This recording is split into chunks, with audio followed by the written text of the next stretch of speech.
I've always taken a lot of risks. I've always been a risk taker. It's who I am as a person. No death, no risk, no glory. I've always been that guy. And I feel like a lot of it is also for you to decide in yourself and decide with your own conscience, will I be comfortable if I go to 6 out of 10, or do I really need to be 10 out of 10? And that's fine. Everyone's different, right?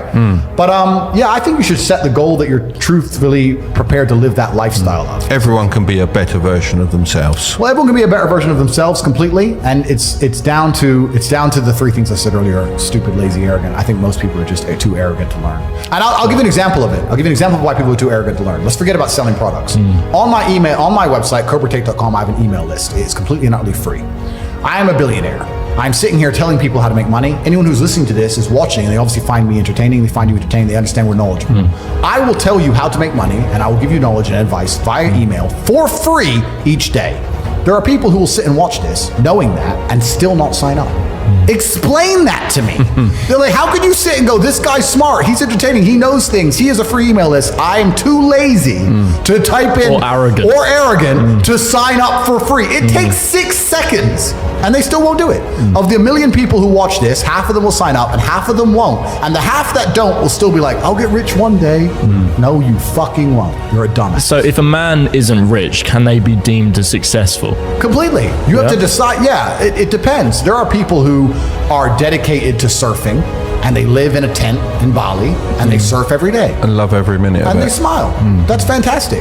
You have to decide what you want in life. I want to conquer the world. And if you're going to conquer the world in the modern society we live in, that's going to be a fiscal conquer. That's what you're going to do. You're going to make a bunch of money. How else are you going to conquer the world?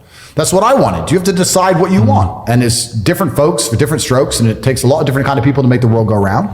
But if you truly want to conquer the world, you're going to end up wanting a bunch of money because that's the way to do it. That's the way to do it. So you have to decide the life you want to live, right? So if you had a teenage son, what would be the one piece of advice you'd give him to break through the matrix and achieve success in life, whatever that is for him? I'm actually genuinely worried about my children because I grew up so broke.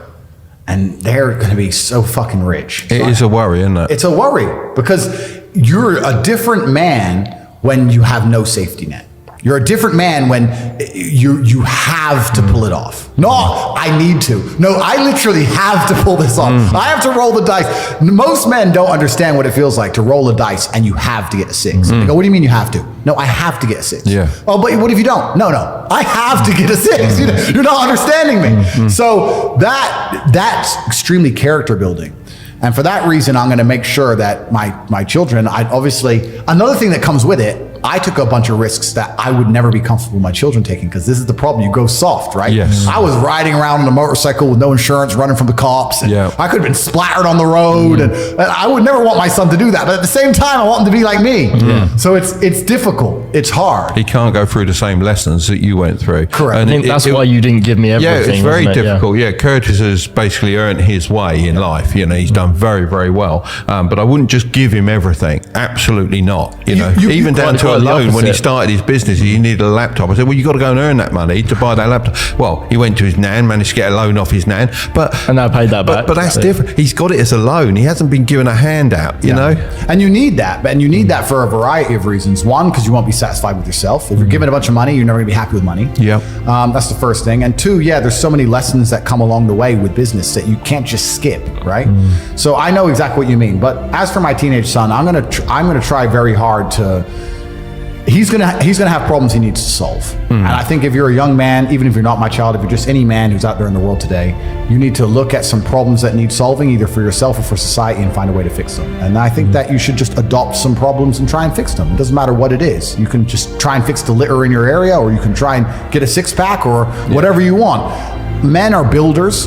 The modern world, call me misogynistic, the modern world was built by men. Every building you're in was built by men. Every road you drive on was built by men. We're builders, we build things, and that's what you should be focused on. And like I said before, if you're hardworking and you build, and I think you'll do well in life. That's what it's really about. You can't hide away from the brutal realities of work. That's it. And while we're on the subject, that's actually where these last 2 years have been pure clown world, because I've known some people who've made a bunch of money in crypto, and I've said to them, what you've just gone through, what you've just done is once in a generation, and it's completely ruined you. Because normally if you make, let's say 200 grand, you have learned lessons to make that 200 grand. You've learned marketing, you've learned sales, you've learned how to manage staff, you learn how to deal with pressure, you learn how to be on time, you've learned a bunch of things. So you can continue it. So you can continue. And even if you lose all the money, you retain the lessons. 100%. What have you learned? You bought a coin, it went up. Okay, good. You have not learned a single fucking thing about how money is made, about personal development. You didn't even learn how to have a firm handshake and put on a tie. You learned nothing. You pulled it off. You made a few dollars. You've lost them now.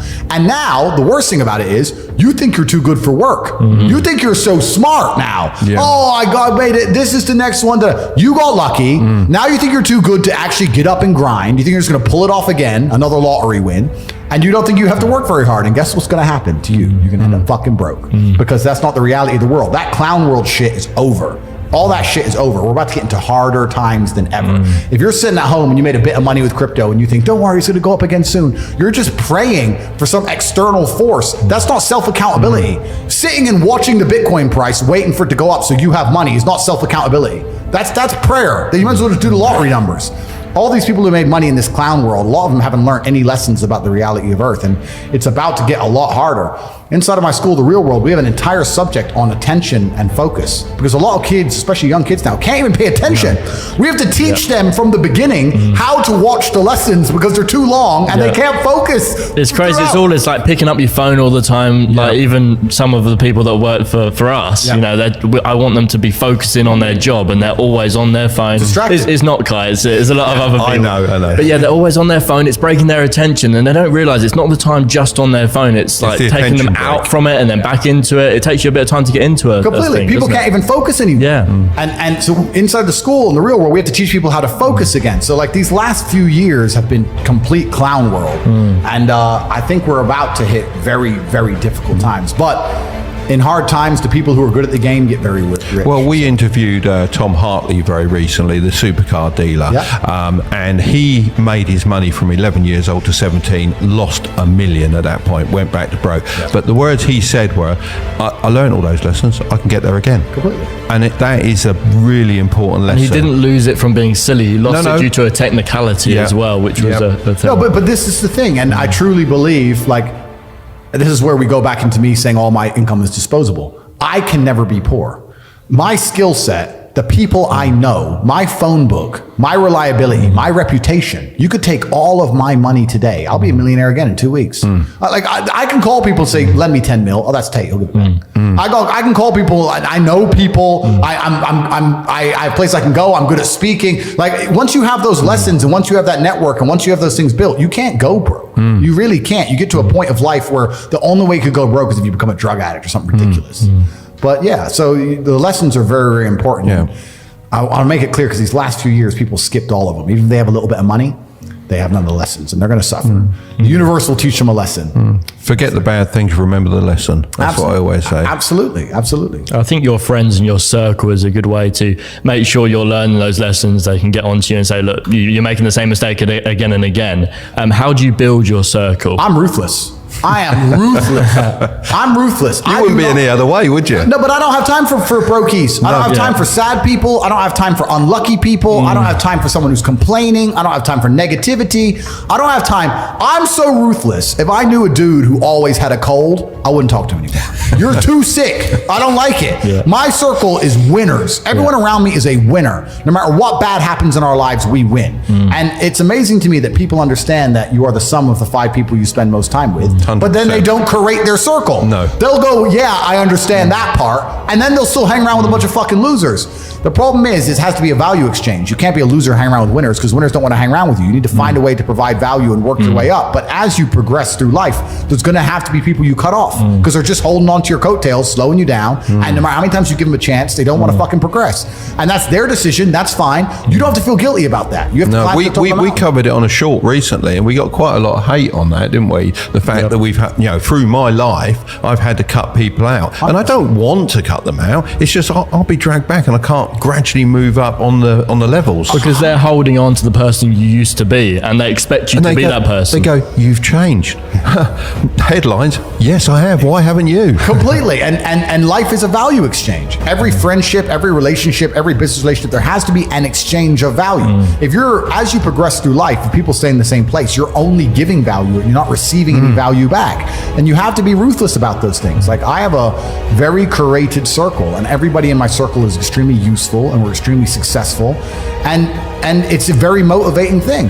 If you're in a room full of ice cream experts and all they talk about is ice cream, how to move ice cream, how to sell ice cream, different flavors of ice cream, how you make ice cream, you're going to learn a lot about ice cream.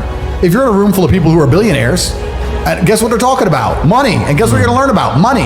I don't sit and have pointless conversations with people. I don't even know what people are talking about. If me and my friends meet, we end up talking about the earth and how it can pay us. That's what we talk about. And that's how we manage to make a bunch of money. So you have to be ruthless with your circle. And for people out there who understand this, a lot of people say they understand it, but they genuinely don't. But if you do, and you are trying to progress your circle, you need to find a way